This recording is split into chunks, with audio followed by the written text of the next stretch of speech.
Assalamualaikum warahmatullahi wabarakatuh. Saya Imran Hamzah, mahasiswa dari Prodi Pendidikan Agama Islam, Fakultas Keguruan dan Ilmu Pendidikan Universitas Islam Majapahit. Baik, sebelumnya salam saya pada Bapak Muhammad Syarif Khalili, MPDI, selaku dosen pengampu mata kuliah Masail Fiqhiyah, yang kebetulan hari ini adalah hari ujian tengah semester. Jadi video ini juga sebagai jawaban dari soal nomor 3 dari ujian tengah semester mata kuliah Masail Fiqhiyah. Jadi di video kali ini kita akan membahas terkait usul fikih tentang maslahah mursalah dan ihtihsan, gitu ya. Jadi dalam usul fikih ada beberapa metode untuk menetapkan hukum ketika suatu persoalan tidak ada atau tidak dijelaskan di dalam Al-Quran dan hadis secara rinci, ya. Dua metode yang paling sering digunakan yaitu yang pertama maslahah mursalah dan yang kedua adalah ihtihsan. Baik, kita mulai dari maslahah mursalah dulu. Pengertiannya yaitu penetapan hukum berdasarkan kemaslahatan atau kebermanfaat, bisa juga disebut kepentingan umum, selama tidak bertentangan dengan syariat, meskipun tidak ada dalilnya, ya, tapi secara khusus memerintahkan atau melarangnya. Sederhananya begini, dipakai menjawab untuk persoalan baru biasanya yang belum ada pada zaman Nabi. Kalau sering dibilang orang-orang itu bid'ah mungkin, ya, tapi bid'ah yang dolalah, bukan yang dolal, maaf, yang hasanah. Contohnya pemberlakuan lampu lalu lintas, lalu administrasi pencatatan akta nikah, lalu dipenjara untuk pelaku kriminal. Kalau dulu kan dihukum, dirajam atau dicambuk begitu. Nah, hal-hal seperti itu tidak diatur dalam Al-Quran maupun hadis, tetapi hukum itu dibuat demi kemaslahatan umat atau kebaikan dan keamanan masyarakat. Dasarnya berkaitan dengan tujuan utama syariat dan maqasid syariat, yaitu menjaga agama, jiwa, akal, keturunan dan harta, dan lain-lain. Lalu kita bahas ihtihsan. Secara sederhana berarti memilih hukum yang dianggap lebih baik atau lebih tepat. Dalam usul fikih, ihtihsan digunakan ketika hasil qiyas atau analogi umum terasa terlalu kaku atau justru menimbulkan kesulitan. Maka ulama memilih hukum lain yang lebih adil, lebih baik, lebih ringan, dan membawa maslahat. Tentunya tidak meninggalkan konsep yang pertama tadi. Contohnya dalam aturan umum, penggunaan suatu fasilitas wakaf bisa saja dibatasi secara ketat, tetapi lewat ihtihsan ulama dapat memberikan kelonggaran agar manfaat wakaf lebih luas dan tetap membantu masyarakat.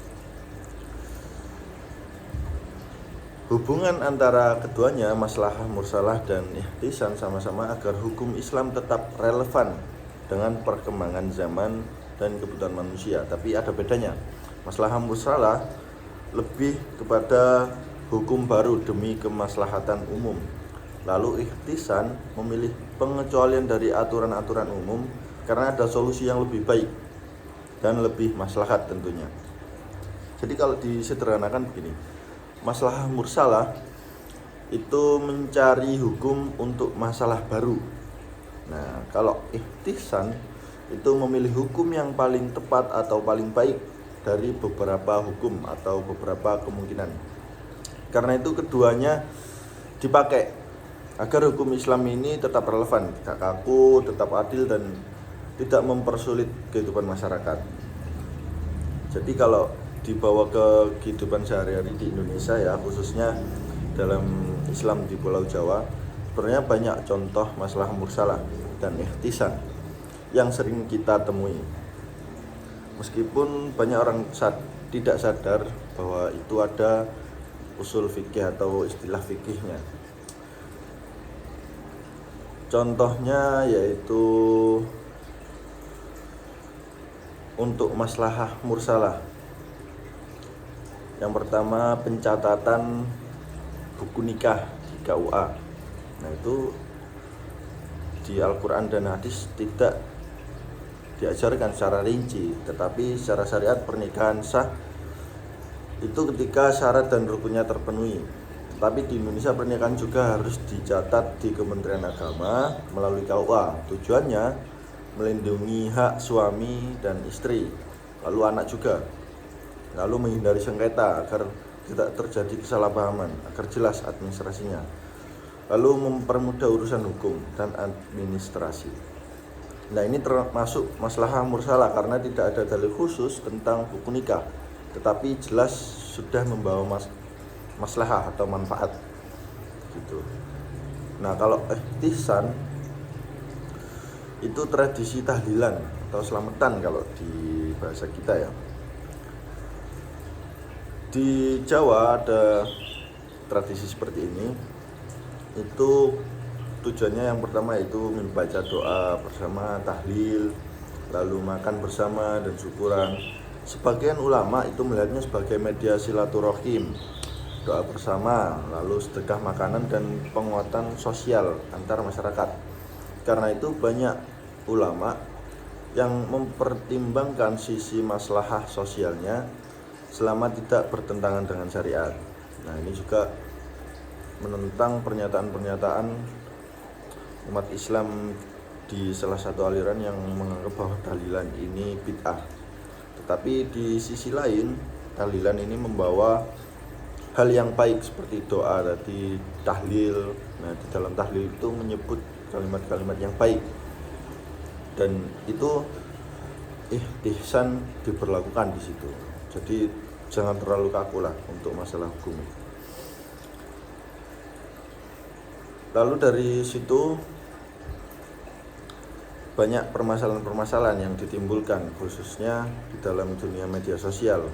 Karena dilihat dari masalah mursalah dan ihtisan, perkembangan zaman membuat banyak persoalan baru muncul. Dan sementara detail hukumnya tidak selalu disebutkan dalam Al-Quran dan hadis. Nah, konsep kedua ini, masalah mursalah dan ihtisan, itu bisa menjadi jawaban atas permasalahan-permasalahan yang sedang terjadi. Seperti banyaknya dakwah di media sosial atau dakwah digital di TikTok, YouTube, Instagram maupun Facebook.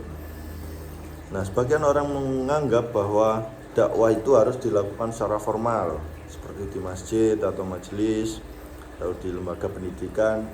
Tapi jika memakai pendekatan maslahah mursalah, media digital ini menjadi sarana dakwah yang sangat luas. Audiensnya sangat luas dan banyak. Sementara melalui ihtisan, cara penyampaian dakwah juga bisa dibuat lebih ringan, komunikatif dan sesuai bahasa anak muda tanpa kehilangan isi ajaran Islam. Tetapi masalahnya terlalu banyak, jadi saya ingin mengevaluasi sedikit tentang dakwah di TikTok atau di media sosial itu terhadap kualitas dakwahnya. Jadi banyak video-video dakwah itu yang hanya potongan-potongan ceramah tanpa konteks yang jelas, karena videonya dipotong jadi tidak bisa dilihat secara penuh. Lalu dakwah juga dijadikan konten sensasi atau pansos gitu. Lalu muncul budaya mengkafirkan di kolom komentar, lalu agama dipakai untuk mencari popularitas, dan itu tidak baik. Dari sini kita bisa menyimpulkan bahwa dakwah digital pada dasarnya memang boleh dan bahkan bisa menjadi masalah besar. Tetapi selama dakwahnya itu berisi yang tidak menyesatkan, lalu tidak menyebar ujaran kebencian dan tidak memotong dalil sembarangan, lalu juga tidak mengandung sara atau merendahkan kelompok lain, suku lain, agama dan ras yang lain. Artinya teknologinya itu bisa kita manfaatkan secara netral, lalu yang kita ambil adalah manfaatnya begitu. Ya, itu jawaban dari saya. Kurang lebihnya mohon maaf. Wallahul muwaffiq ila aqwamit thoriq. Wassalamualaikum warahmatullahi wabarakatuh.